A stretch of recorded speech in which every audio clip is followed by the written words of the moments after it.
Inigo ikasi dezu ezta? Benetan be, ez dakite plastikoskuk edo txikleskuk edo zedin horren eskamutilek, lagana be, arritxute. Ez, baina nik esaten izun, azkenengo aldiz entzen unian nekin dantzan, desastre utza, Desastre utza izan zinen zu, Anuska. Nik eitxo dantzan, primera, zu, txa, politxo, baina primera. Prisek hartu bari.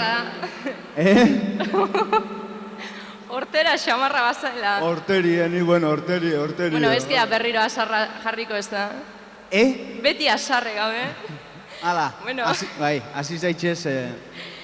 Isaac Albeniz era un célebre pianista y compositor que dominaba ya el piano en su más tierna infancia, casi como nuestra próxima invitada.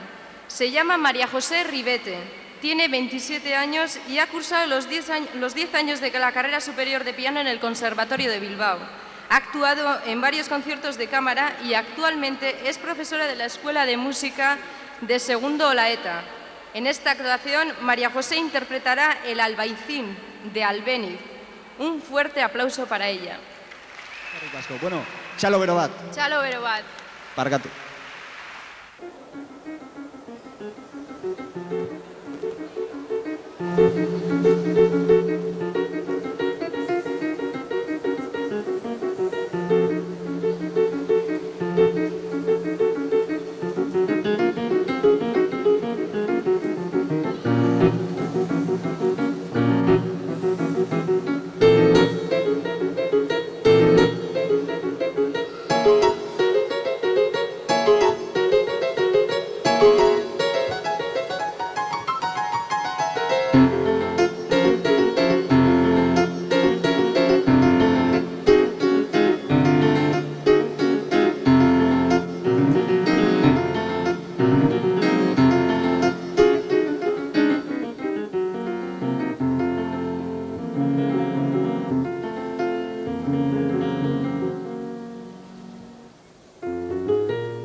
Thank